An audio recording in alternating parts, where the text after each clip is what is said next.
The shepherd stood at the edge of Oymyakon as dawn broke over the frozen basin, watching his breath crystallize in the air before it even left his mouth. The sound was unmistakable, a dry, rustling whisper, like wind through dead grass. But there was no wind.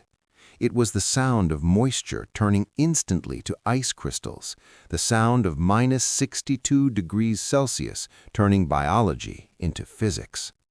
He had lived in this village his entire life, tending sheep in what many called the coldest permanently inhabited place on Earth. But even after 43 winters, the deep cold of January still commanded his absolute respect. This wasn't weather. This was an adversary that demanded perfect preparation, constant vigilance, and zero mistakes. The thermometer mounted outside his wooden home read -62.3. By afternoon, it would drop further. By next week, when the polar air mass settled completely into the basin, it would reach -71, cold enough to freeze exposed skin in under 10 minutes, cold enough to kill a standing animal in an hour, cold enough to make simply being alive an act of continuous survival. He was dressed in more than 20 layers of clothing. The base layer was wool, then cotton, then more wool, then a canvas work shirt, then a heavy wool sweater, then a vest lined with rabbit fur, then a coat made entirely from reindeer hide with the fur facing inward. Over that, another coat. His legs were similarly armored, 3 layers of wool pants, then reindeer fur trousers, then canvas work pants over everything. His boots were traditional Yakut design, made from reindeer leg fur with the hollow hairs providing natural insulation. Even his hat was layered, wool cap, then a fur-lined leather cap, then a hood that covered everything but his eyes. The total weight of his clothing was nearly 14 kilograms. Moving in it was like walking in armor, but without it, stepping outside from his 30-degree home would mean facing a temperature differential of over 90 degrees. That kind of shock could stop a heart. His sheep were in the barn, not the hardy Yakutian horses that could survive outdoors at -70, but a carefully bred flock of adapted sheep that still required shelter during the deepest cold. The barn was built using the same principles as his house: thick wooden beams laid on the permafrost, 7 layers of insulation in the walls, triple-glazed windows, and critically, a connection to the village's central heating system. That heating system, a single coal-powered boiler that sent hot water through pipes to most buildings, was the difference between survival and evacuation. If it failed, even for a few hours, the entire village would be at risk. The shepherd checked the pipe running through his barn every morning, feeling for warmth, listening for the subtle gurgle of water moving through the system. Today it was functioning. That was good. That was survival. He stepped out of the barn and into the gray pre-dawn light. Within seconds, he felt the cold finding every microscopic gap in his clothing. The exposed skin around his eyes began to sting. His eyelashes accumulated frost. Inside his nose, the moisture froze, and he felt tiny pricks with each breath, the sensation of ice crystals forming in his nasal passages. The village looked abandoned. No smoke from chimneys. The cold was so intense that even smoke seemed to freeze and fall rather than rise. No movement in the streets, no dogs barking. The 800 souls who called Oymyakon home were all inside, clustered around their stoves and heating pipes, waiting for the sun to provide its meager warmth. But the shepherd couldn't wait. His flock needed water, and getting water in Oymyakon was never simple. He walked toward his storage shed, moving carefully. The snow beneath his boots creaked with a particular sound that only happened at extreme temperatures, a sharp, crystalline crunch that meant the snow had transformed into something closer to glass than precipitation. He'd learned as a boy that this sound was a warning. Below -60, exposed skin froze in 10 minutes. Below -65, that window shrunk to 5 minutes, and at -71, which was coming, you measured outdoor survival time in minutes, not hours.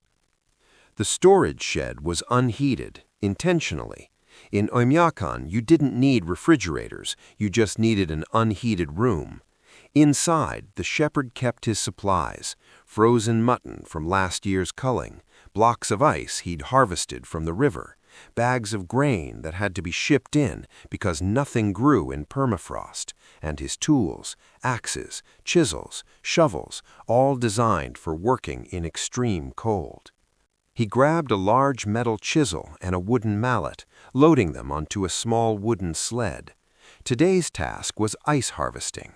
The blocks he'd collected last week were nearly gone, melted into water for drinking, cooking, and giving his sheep something to drink that wouldn't freeze their throats. If you're finding this journey into extreme survival fascinating, hit that subscribe button now for the Old World Survival. We bring you the most authentic frontier survival stories from the harshest environments on Earth. No dramatization, no Hollywood fiction, just real human endurance in places that test the absolute limits of survival. Subscribe now, because what comes next gets even intenser. The walk to the river took 15 minutes. The shepherd moved with purpose, but not haste. Rushing meant sweating, and sweat in -62 degrees was a death sentence. Moisture would freeze against your skin, creating ice layers that drew heat away from your core. You moved steadily, breathed carefully through your scarf, and checked your extremities constantly for the telltale numbness that signaled the beginning of frostbite. The Inhabited River ran through Oymyakon, and there was a section, just one small section, where underground springs kept the water from freezing completely. The shepherd could see it now, a dark patch in the endless white, steam rising where relatively warm spring water met -60-degree air. He wasn't alone. 2 other villagers were already there, chiseling through the ice that formed at the edges of even this warm section. They nodded to him. Speaking outdoors was dangerous, each word releasing precious moisture and heat from the body. They worked in silence, their only communication the rhythmic sound of metal striking ice. The ice layer here was 40 centimeters thick. The shepherd positioned his chisel and began striking with the mallet, working quickly, not because he was in a hurry, but because standing still in this cold was its own form of death. Movement generated heat. Stillness was freezing. Chip, chip, chip. The ice fractured in geometric patterns, crystalline structures breaking along their weakest points. After 10 minutes of continuous work, he'd cut through to the water below. Dark liquid welled up into the hole, precious, life-giving water that would be solid ice within minutes if left exposed. He cut the ice into manageable blocks, each roughly 30 centimeters square and 20 centimeters thick. One by one, he lifted them onto his sled. The blocks were heavy, ice was denser than water, and each one weighed 8 or 9 kilograms. He loaded 6 blocks, as many as the sled could carry. They would last his household and his flock maybe 3 weeks if he was careful. As he worked, he felt something wrong with his face. The left side of his nose had gone from painful to numb. He touched it with his gloved hand and felt nothing. The tissue had frozen. Frostbite. He'd been outside for 18 minutes, maybe 19. He'd pushed too long. The shepherd knew the progression intimately. First, the cold constricted blood vessels, reducing circulation. Then, without warmth, the water inside cells began to freeze into ice crystals. Those crystals were sharp, microscopic knives that punctured cell walls from the inside. The cells ruptured, died, and turned black. If he'd stayed out 5 minutes longer, his nose tissue would have been permanently destroyed. He grabbed his sled and began pulling it back toward the village, moving as fast as he dared. The other villagers saw his hurry and understood. They'd all experienced frostbite at some point.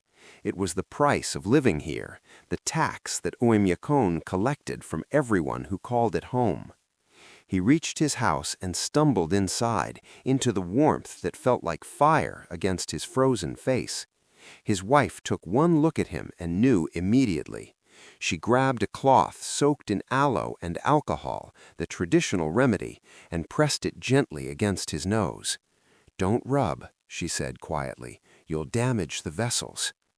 He sat there, feeling the tissue slowly warming, the stabbing pain as circulation returned, the knowledge that he'd cut it too close. In Oymyakon, cutting it too close was something you could only do so many times before the cold took something permanent. But he'd gotten the ice. 6 blocks, enough for 3 weeks if rationed carefully. Tomorrow he'd go back for more, but tomorrow he'd be smarter, stay out for only 15 minutes, come back before the frostbite started. His wife helped him unwrap the many layers of clothing, hanging each piece near the stove to dry any accumulated moisture. Tomorrow morning they would be frozen stiff, and he'd have to warm them by the fire before getting dressed. That was the routine in Oymyakon. Everything froze, everything had to be thawed, everything took 3 times longer than it should. After warming himself for 30 minutes, the shepherd went out to the barn, just 20 meters from his house, but still requiring full cold weather gear. His flock of 17 sheep looked up as he entered. They were adapted to cold, their wool thick and oily, but even they couldn't survive outdoors at these temperatures.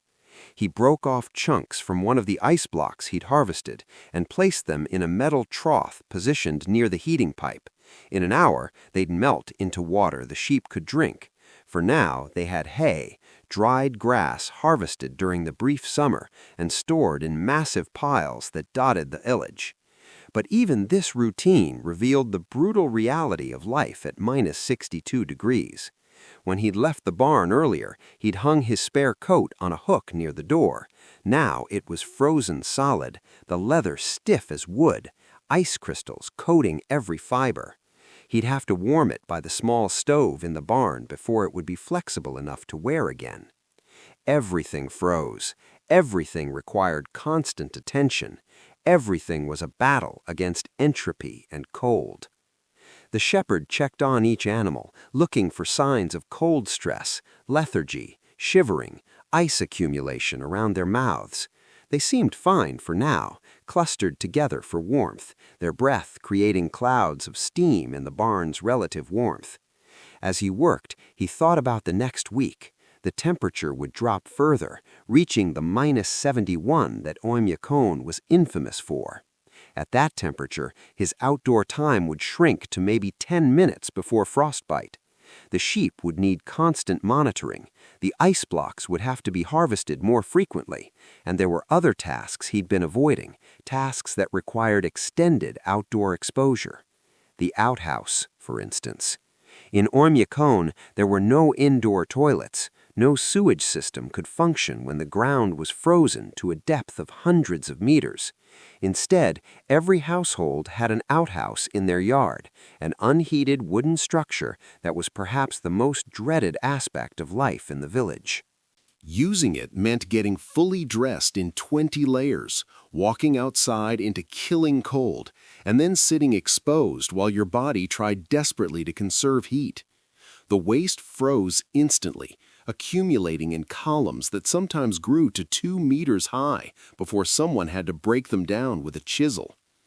Some families had heated outhouses, small structures with wood stoves that kept the interior above freezing. But that created its own problem.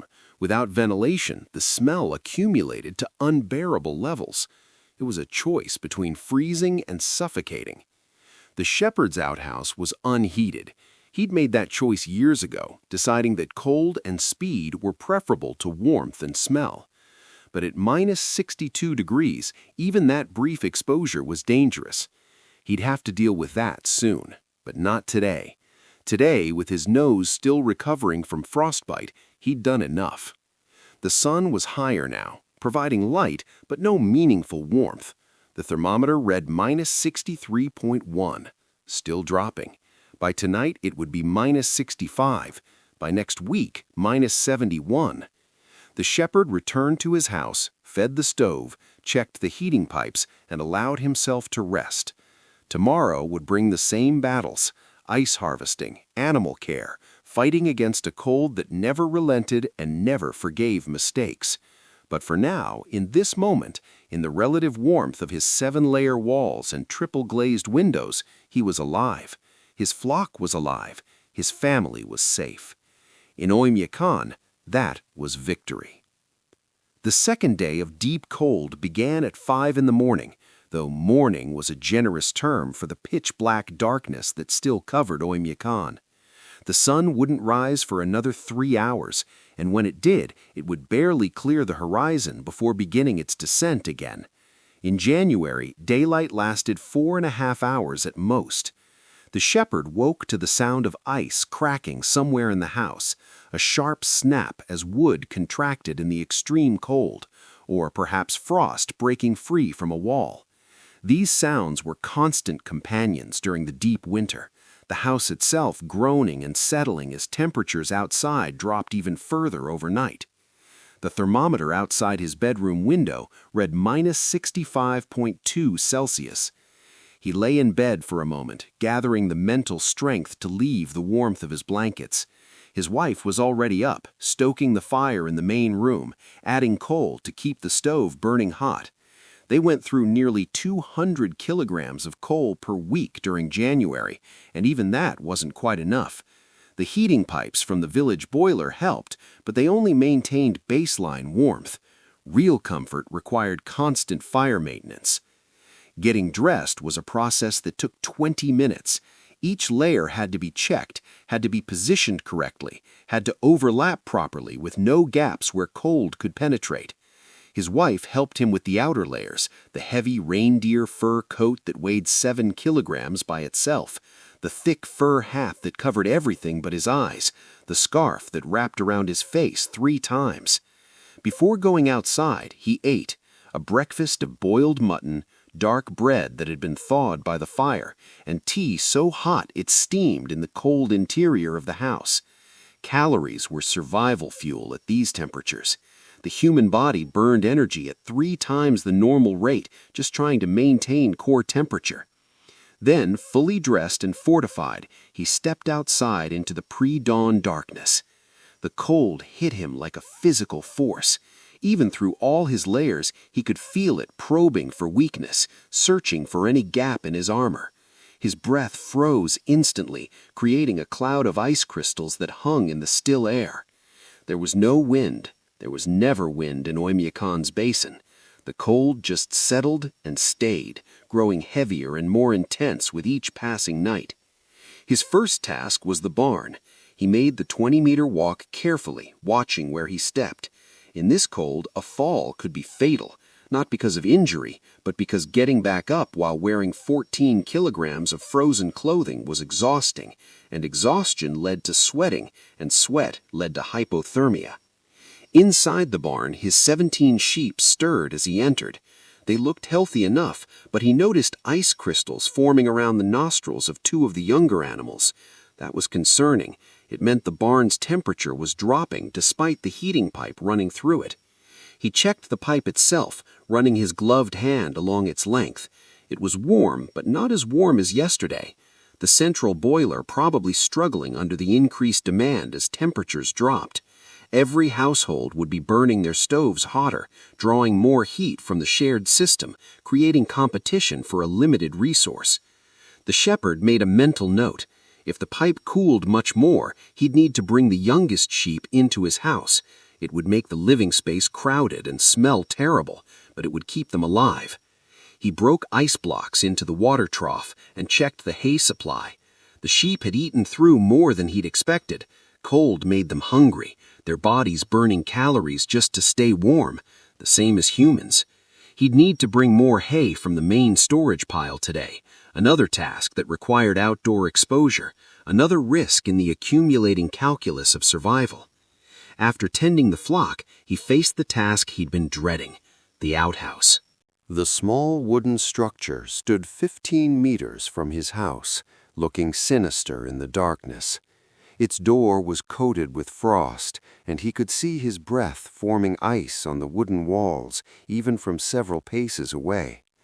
Inside would be colder still, a box of exposed air where cold accumulated and waited. There was no avoiding it. The human body had its demands regardless of temperature. He walked to the structure and pulled open the door. The cold inside was immediate and absolute, somehow feeling even worse than the outdoor air. The seat, a simple hole cut in a wooden bench, was rimmed with frost. Below, in the darkness, he could see the frozen column of accumulated waste rising nearly a meter high. It would need to be broken down soon, chipped away with a chisel and hauled away, another unpleasant task that winter demanded. The shepherd worked quickly, every second measured against the cold's relentless assault. His exposed skin, just the area around his eyes, began to burn within 30 seconds. He could feel the cold penetrating his many layers, drawing heat from his core. His fingers, even in their 3 layers of gloves, started to go numb. 90 seconds. That's how long the entire process took. 90 seconds of vulnerability, of exposure, of being at the mercy of minus 65 degrees. He pulled his clothing back into place and stumbled out of the outhouse, gasping despite himself. This was life in Oymyakon. This was the price of living in the coldest inhabited place on Earth. Even the most basic human functions became survival challenges. Back inside his house, his wife had prepared the next phase of the daily routine, dealing with their clothing. The garments he'd worn yesterday, hung to dry near the stove, had absorbed moisture from his body and then frozen solid overnight. Now they hung stiff as boards, the fabric crystallized, the leather hardened. She positioned them closer to the fire, rotating them regularly so they wouldn't scorch. It would take 2 hours to make them flexible enough to wear again. In the meantime, he wore his second set of cold weather gear, nearly identical to the first. You needed duplicates of everything in Oymyakon, 1 set to wear, 1 set to thaw. By mid-morning, with weak sunlight finally penetrating the darkness, the shepherd prepared for his next task, leading his sheep to water. The heating pipe in his barn could melt ice for drinking, but it wasn't enough for 17 animals. They needed to drink from the river section that remained unfrozen, the same place where he harvested ice blocks. It was a dangerous journey, 800 meters through killing cold, leading animals that could freeze if they moved too slowly or worked up a sweat if they moved too fast. He opened the barn door and began herding the sheep out. They resisted, sensing the danger, but hunger and thirst drove them forward.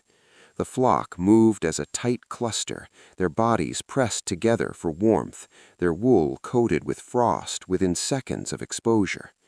The shepherd walked alongside them, watching for signs of distress. The youngest lambs were struggling already, their smaller bodies losing heat faster. He'd have to carry one if it started to falter, another risk, another calculation in the endless mathematics of survival. They reached the river section after 12 minutes of walking. Other villagers were there too, Nikolai with his 3 cows, Ivan with his 2 horses. The animals knew the routine and moved immediately to the dark water, drinking quickly while steam rose from their bodies. The shepherd counted his flock, 17, all present. But the youngest lamb was shivering badly, ice crystals forming along its fleece. He scooped it up, tucking it inside his coat where his body heat could warm it. The animal struggled briefly, then settled against him, too cold to resist. While the sheep drank, he spoke briefly with Nikolai. One of the few times speaking outdoors was worth the risk. "How cold tonight?" the shepherd asked, his words muffled by his scarf. 67, maybe 68, Nikolai replied. Next week, 71. They both nodded. 71. The number hung between them like a threat. That was the threshold where Oymyakon became truly dangerous, where even prepared people could die from a single mistake. The animals finished drinking, and the shepherd herded them back toward the village. The return journey was faster. The sheep knew warmth waited in the barn, but the youngest lamb was still tucked inside his coat, too weak to walk.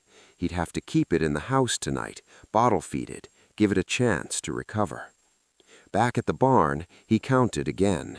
17, all alive. That was victory. But the day wasn't done. He still needed to collect more hay from the village storage pile, and he needed to check his hunting traps in the forest beyond the village. Yvonne had taught him how to set traps for hares, crucial supplementary food during the winter when nothing grew and everything had to be hunted or stored from summer. The traps were 2 kilometers into the forest, a 30-minute walk each way. At minus 65 degrees, that meant an hour of continuous exposure. He'd have to be careful, move steadily, check for frostbite every few minutes. He set out after a quick meal, pulling a small sled behind him. If the traps had caught anything, he'd need to transport it back. The forest was eerily silent, the trees coated with frost that made them look like they'd been carved from white stone. No birds sang, no animals moved. Everything that could hibernate had done so. Everything else was dead or barely surviving. He reached his first trap and found it empty. The second trap, positioned along what should have been a hare trail, also had nothing. But the third trap, near a cluster of bushes where he'd seen droppings last week, had caught something. A hare, dead, frozen solid in the trap, its fur white against the white snow. The shepherd examined the animal carefully. It hadn't been killed by the trap itself. The mechanism had just held its leg. The hare had frozen to death, unable to move, unable to generate enough heat to survive, even for the few hours it had been caught. This was nature in Oymyakon. If you couldn't move, you froze. If you moved too much, you sweated and then froze. The margin between life and death was measured in degrees and minutes. He set the trap again and loaded the frozen hare onto his sled. It would feed his family for 2 days, lean meat with no fat, but protein nonetheless. In Oymyakon, where no fruits or vegetables could grow in the permafrost, meat was everything. Vitamins came from animal liver, from the organ meats that southern people often discarded, but that northern people treasured. The walk back to the village took 35 minutes. By the time he arrived, he could feel dangerous numbness in his toes, despite his reindeer fur boots. He stumbled into his house and immediately sat by the fire, removing his boots carefully. His wife checked his feet, looking for the telltale white patches of frostbite. The skin was red and painful, cold injury, but not frozen. He'd made it back just in time. She brought him hot tea and began preparing the hare for dinner. In Oymyakon, you often ate game meat raw and frozen. It was easier to cut when solid, and the cold preserved all the vitamins that cooking would destroy. But tonight, with the shepherd's body temperature dangerously low from the extended forest trip, they needed hot food. As darkness fell at 3 in the afternoon, the shepherd sat by his fire and tallied the day's accomplishments. He had tended his sheep, he had led them to water and brought them alive, he had collected firewood, he had checked his traps and caught food, he had collected hay, he had maintained his equipment. And he'd done it all at minus 65 degrees Celsius, in a place where simply being alive required constant vigilance and perfect execution. The thermometer outside read minus 66.4 degrees now, still dropping as the sun disappeared below the horizon. Tomorrow would be colder. Next week would be colder still. But tomorrow would also bring the same routine. Wake, dress, tend animals, harvest resources, hunt, maintain equipment, survive. That was life in Oymyakon. Not adventure or romance, but simple, relentless survival. One day at a time, one task at a time, one degree at a time. By the 6th day, the temperature had dropped to -69.7 Celsius. The shepherd woke to a house that felt colder than it should, despite the fire burning through the night and the heating pipes running along the walls. He could see his breath inside the bedroom, a bad sign. It meant the cold was overwhelming their defenses, penetrating the 7 layers of wall insulation, finding microscopic gaps in the triple-glazed windows, seeping through every imperfection in their shelter. His wife was already awake, feeding more coal into the stove. They'd burned through their weekly allocation in just 5 days. There would be no more coal until the next delivery, which meant rationing what remained or finding alternative fuel sources. In Oymyakon, running out of fuel wasn't an inconvenience, it was a death sentence.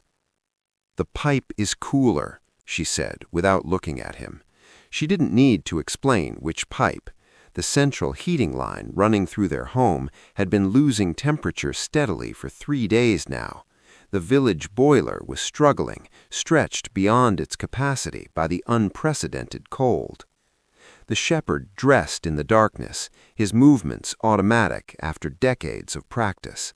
Layer after layer, each piece crucial, each gap potentially fatal. But today he noticed something alarming. His primary reindeer fur coat, the one he'd been wearing daily, had developed a tear along the left shoulder seam. The fur was pulling away from the leather backing, creating a gap perhaps 5 centimeters wide. 5 centimeters. At -69 degrees, that was enough for the cold to penetrate directly to his skin. He'd have to wear his backup coat today and spend tonight repairing the damaged one using sinew thread and a curved needle. More work, more time. Everything in Oymyakon required maintenance, and the cold gave you no grace period for repairs. Outside, the pre-dawn darkness was absolute and oppressive. His flashlight beam seemed weaker than usual, the batteries draining faster in the extreme cold. He'd learned to keep spare batteries warm against his body, rotating them from his pockets to the flashlight as needed. Another small survival technique, another piece of knowledge earned through winters of trial and error. The walk to the barn felt longer than 20 meters. The cold had a weight to it now, a physical presence that pressed against him from all sides. His breath froze instantly, creating a cloud that hung in front of his face. Each inhalation burned his throat, despite breathing through 3 layers of scarf. The air itself had become hostile, each molecule seemingly sharpened by the temperature into something that cut rather than sustained. Inside the barn, he found what he'd been dreading. 2 of his sheep, yearlings not fully grown, were showing signs of severe cold stress. They lay separate from the flock, shivering violently, ice crystals coating their nostrils and the wool around their faces. The heating pipe running through the barn was barely warm now, providing minimal protection. The shepherd made an immediate decision. These 2 animals would come into the house. It would create problems, the smell, the mess, the crowding, but they wouldn't survive another night in the barn at these temperatures. He lifted the first sheep, feeling how light it had become from the stress of fighting the cold. Animals burned calories at an incredible rate, trying to maintain body temperature, and these young ones didn't have the fat reserves of the mature flock. He carried it to his house, placed it near the stove, then returned for the second. His wife didn't protest when he brought livestock into their living space. She'd grown up in Oymyakon. She understood the calculation. The sheep represented food, wool, future breeding stock. Their value exceeded the temporary inconvenience of sharing living quarters. But it was also a sign of how bad things were getting. The temperature was still dropping, and they were already taking emergency measures. After securing the 2 weakest animals, the shepherd faced his next challenge: water. The ice blocks he'd harvested 4 days ago were nearly exhausted. He needed more, which meant another trip to the river, another extended exposure to the killing cold. He prepared carefully, checking every piece of equipment: his chisel, his mallet, his sled. He wrapped extra fabric around his face, leaving only a narrow slit for his eyes. He tucked chemical hand warmers, precious imports from the city, into his gloves. He told his wife he'd be back in 1 hour. If she wasn't, she'd need to send someone to look for him. The walk to the unfrozen section of the river took longer than usual. The cold had transformed the landscape into something alien and threatening. Ice fog hung in the air where the slightly warmer river water met the -69-degree atmosphere, creating a white haze that reduced visibility to few meters. The shepherd had to navigate by memory and instinct, following a path he'd walked thousands of times, but which now felt unfamiliar and dangerous. 2 other villagers were already at the river when he arrived: Nikolai and an older woman named Vera. They worked in silence, the only sounds the rhythmic striking of metal on ice and their labored breathing. Speaking was too costly, each word releasing precious heat and moisture. The shepherd positioned his chisel and began cutting. The ice here was thicker than last time, nearly 50 centimeters now. It took 15 minutes of continuous striking to break through to the water below. His arms burned with the effort, and despite the cold, he could feel sweat forming under his many layers, a dangerous development that he'd have to manage carefully. He cut 4 large blocks, loading them onto his sled. Less than last time, but his body was telling him not to push further. His face had gone numb 10 minutes ago. His fingers, even with the chemical warmers, were losing sensation. His toes felt distant and disconnected, a warning sign of developing frostbite. He began the return journey, pulling the loaded sled, moving as quickly as he dared. But halfway back to the village, he felt it, a sharp pain in his right cheek, followed rapidly by numbness. Frostbite was setting in, the tissue beginning to freeze. The shepherd didn't panic. Panic consumed oxygen and energy. Instead, he removed 1 glove, timing himself, knowing he had perhaps 30 seconds before his hand itself would start to freeze, and pressed his bare palm against his cheek, using his body heat to warm the frozen tissue. 30 seconds. Then the glove back on, before his hand would become the new casualty. He repeated the process 3 times during the walk back, each time gambling that he could warm his face without losing his hand. By the time he reached his house, both his cheek and his palm were damaged, but neither was frozen beyond recovery. His wife saw his face and immediately prepared the aloe and alcohol treatment. She applied it carefully while he sat by the fire, feeling the stabbing pain as circulation slowly returned to the frozen tissue. White patches marked his right cheek, where the cells had frozen and ruptured. The skin would recover, probably, but it was another scar, another piece of himself that Oymyakon had claimed as its price. -70 tomorrow, his wife said quietly, checking the radio weather report. -71 the day after. The shepherd nodded. He'd known it was coming. The deep cold always came in January, settling into the basin for a week or sometimes 2 before finally releasing its grip. But knowing it was coming didn't make it less dangerous. That afternoon, while his damaged skin healed, he worked on repairs inside the house. His torn coat needed extensive work. The seam had to be completely restitched using sinew thread that he softened over the fire. The work was delicate and time-consuming, each stitch needing to be tight enough to hold, but not so tight that it would tear the brittle leather in the cold. While he worked, His wife processed the hare he'd caught days earlier. In Oymyakon, nothing was wasted. The meat would be eaten, some fresh and some frozen for later. The pelt would be cured and added to their collection, eventually made into hat lining or glove insulation. The bones would be boiled for broth. The organs would be eaten raw for their vitamin content. She sliced the frozen liver into thin pieces and offered him one. He ate it without hesitation. Metallic taste, icy texture, but packed with nutrients that prevented scurvy during the long winter.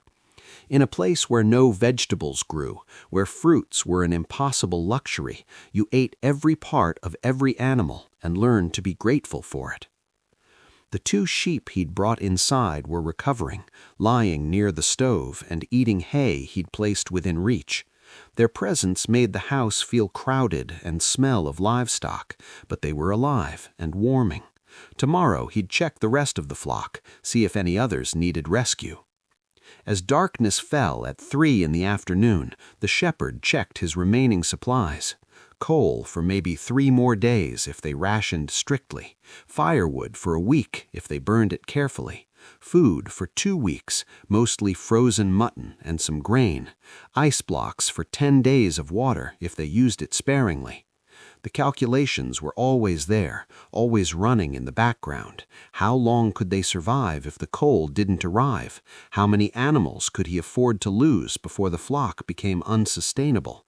What was the threshold where they'd need to slaughter a sheep for immediate food versus keeping it alive for future breeding? These were the questions that occupied the minds of everyone in Oymyakon during deep winter, not philosophy or art or entertainment, but simple survival mathematics. You counted your resources, measured them against the cold, and hoped the numbers worked in your favor. That night, the wind finally came. It wasn't much, just a light breeze that moved through the basin, but after days of still, stagnant cold, even minimal wind changed everything. Wind mixed the air layers, prevented the very coldest air from settling at ground level, and paradoxically made the outdoor temperature slightly more bearable, even though wind chill made it feel colder on exposed skin. The shepherd listened to the wind and allowed himself cautious hope. Wind often signaled the beginning of the end of a cold snap. Not immediately. Tomorrow would still be -70, the day after -71, but perhaps the peak was near. Perhaps they'd endure only 1 or 2 days at the extreme end before temperatures began their slow climb back toward normal, -50 or -60. But hope was dangerous. Hope made you careless. He pushed it down and focused on the tasks ahead. Tomorrow, he'd need to check all his traps, see if he'd caught anything. He'd need to bring more hay from storage for the flock. He'd need to assess which animals needed to come inside and which could survive 1 more night in the barn. He'd need to harvest more ice blocks despite the frostbite risk. He'd need to repair equipment, maintain his clothing, check his fuel supplies, and complete a dozen other tasks that couldn't be delayed. And he'd need to do it all at -70 degrees Celsius, at the very limit of human habitability, in a place that had been inhabited for generations precisely because people like him refused to accept that some places were too hostile for human life. The thermometer outside read -69.9 now, still climbing toward the peak. The shepherd fed the fire 1 more time, checked that his repaired coat was drying properly, and allowed himself to rest. Tomorrow would be the test. Tomorrow the cold would reach its maximum, and he'd discover whether his preparations, his experience, his determination were enough. In Oymyakon, you never truly conquered the winter. You simply survived it, 1 degree at a time, and hoped that survival was enough. -70.2 Celsius. The shepherd woke on the 8th day to a temperature that existed at the absolute edge of human habitability. This was the number that made Oymyakon infamous, the cold that appeared in record books and scientific papers, the threshold where simply breathing became an act of physiological stress. His house groaned around him with sounds he'd never heard before, deep resonant cracks as the wooden beams contracted beyond their normal range, as the permafrost beneath shifted, as every material in the structure reached its breaking point. Ice had formed on the interior walls despite the fire burning all night. His breath hung visible in the bedroom, crystallizing before it dissipated. The heating pipe running through his home was barely warm now, almost cool to the touch. The village boiler had either failed partially or was so overtaxed that it could no longer provide meaningful heat. Every household was now dependent entirely on their individual stoves, on their personal fuel supplies, on their own ability to generate warmth in conditions that wanted nothing more than to extinguish every spark of heat. His wife was awake, had been awake all night tending the fire, feeding it constantly to keep the temperature inside from dropping to lethal levels. Her face was drawn with exhaustion, but she said nothing. What was there to say? The cold existed. They endured. That was the only equation that mattered. The shepherd dressed with movements that felt mechanical, automatic. His body knew the routine even when his mind felt sluggish from the cold and lack of sleep. Today he wore every piece of cold-weather clothing he owned, all 2 pairs of wool pants, 3 sweaters, both fur coats layered one over the other, 2 hats, his face wrapped so completely that only his eyes remained exposed. He looked at the thermometer one more time, -69.9. The number felt almost abstract, disconnected from reality. Human bodies weren't designed to function at these temperatures. Human civilization had no business existing here. And yet here they were, 800 people in a frozen basin, refusing to acknowledge the impossibility of their situation. Before going outside, he checked on the 2 sheep he'd brought into the house. They were alive, eating hay, showing signs of recovery. The rest of his flock would need checking, but he'd have to do it quickly. At -70, his outdoor time was maybe 8 minutes before frostbite became inevitable. He stepped outside into darkness. It was 6 in the morning, and the sun wouldn't rise for another 2 hours. The air felt instantaneous and overwhelming, hitting him with such force that his first breath caused him to cough violently. The air felt solid, resistant, like trying to breathe something that wasn't quite gas anymore, but hadn't quite become solid either. His eyes began watering immediately, and those tears froze on his eyelashes, creating crystals that partially obscured his vision. He blinked hard, trying to clear them, but more tears formed, and more ice accumulated.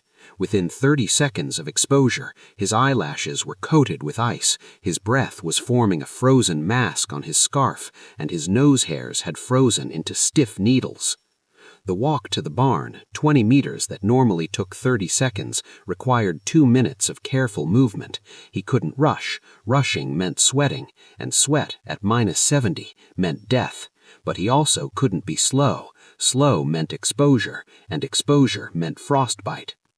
Inside the barn, the temperature was perhaps -40, warm in comparison, but still cold enough to freeze water instantly. His flock huddled together in a tight mass, their collective body heat creating a pocket of relative warmth. He counted them quickly. 15. 2 were missing. No, not missing. He'd brought 2 inside. 15 plus 2 equaled 17. All alive. The shepherd stood outside his home one evening, looking at the stars that blazed with unusual clarity in the -58-degree air. The cold was still dangerous, still demanding respect, but it no longer felt like an active threat trying to kill him with every breath. He thought about the shepherd life he'd chosen, about the decision his ancestors had made to settle in this frozen basin, about the 800 people who called this impossible place home. They weren't here because it was easy or comfortable or pleasant. They were here because this was their land, their culture, their identity. In Oymyakon, you didn't conquer nature, you didn't fight the cold or defeat the winter, you simply coexisted with forces far more powerful than yourself, found ways to survive within the rules nature imposed, and took pride in the endurance itself. The thermometer read -58.3. The shepherd went inside, fed his fire, and prepared for another day of survival in the coldest village on Earth. The story of shepherding in Oymyakon shows us that human endurance knows no limits when paired with preparation, traditional knowledge, and absolute respect for nature's power. At -71 degrees, simply being alive becomes the ultimate achievement, and these shepherds do it every single winter. If you're captivated by stories of extreme survival, traditional knowledge, and human resilience in the world's harshest environments, subscribe to the Old World Survival right now. We bring you authentic frontier survival stories from places that test the absolute limits of human endurance. No dramatization, no Hollywood fiction, just real people surviving real extremes using techniques passed down through generations. Hit that subscribe button and join our community of survival enthusiasts who understand that the greatest adventures aren't about conquering nature, but about learning to coexist with its most extreme forces. From the coldest villages to the most remote wildernesses, we document survival at its most authentic. Subscribe to the Old World Survival because survival isn't about comfort, it's about endurance. And these stories prove that humans can endure far more than we ever imagined.